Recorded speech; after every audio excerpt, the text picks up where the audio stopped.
David Danziger, you're the Senior VP and National Leader at MNP. I want to talk to you about the difference between this year at MJBiz and last year at MJBiz. What are you thinking that's different? So, just getting rolling here, but my sense coming into the conference this year, and what I've seen even last night and throughout this morning, is that this year's a lot less about money, a lot more about sort of the substance of the industry and the sector and people's position in it. Last year, everybody was running around setting up meetings for raising money. And even in this booth right here, it was a constant stream of people. It was all about money. It was less about substance. This year, it is not about money at all.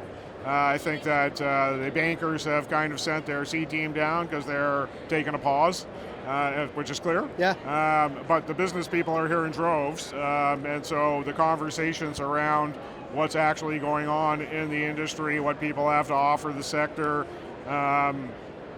that's what this is all about this year, I believe. And I want to ask you, do you think that's a factor of the maturation of the industry, or the fact that money's been drying up, or the capital markets have been tough, or both? Well, I think it's both. Yeah. I think, listen, this money or not, this sector is here to stay. It's not going anywhere. It's not going to dissipate. It's only going to grow. There's going to be some bumps in the road, and not having any capital in the market right now is a big bump in the road. Yeah. But the market is still going to mature because it's being forced forward by the people. Yeah, and I want to sort of think about this because we've been talking a lot about on the Canadian context, that the industry, whatever's been happening now in Canada, but the industry overall worldwide is only going to get bigger from where it is today as new markets come along, as liberalization of laws happen. Do you view it the same way? Are we only going broader from here, even though the markets may go up and down? Well, we're seeing it. We're seeing it up close and personal, right? Because the way that things are starting now rolling through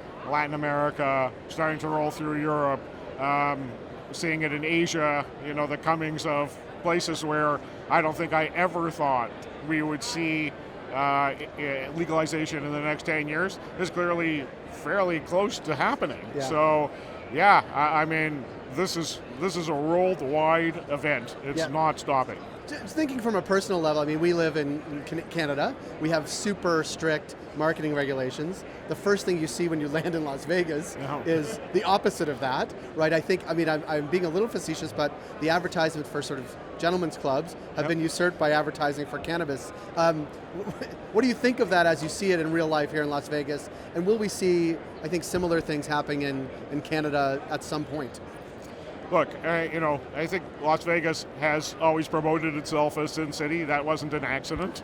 Right. It's not just something that people started saying when they got here. Right. This is self-promotion, and I think everything right up to the politicians at the top level in Las Vegas. I think if there is a legal sin to be had, they want to be part of it, and so they are unabashedly advertising it. So I don't think it's going to be like that in Canada, probably not in a lot of places.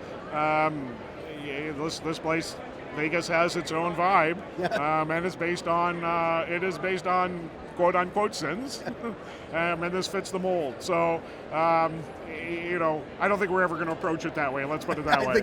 I think you're probably right. Thanks for stopping by today. Thanks for having us in the booth, and we look forward to catch up with you as the show goes on. Real pleasure. Thank you, Jay. Great, thank you.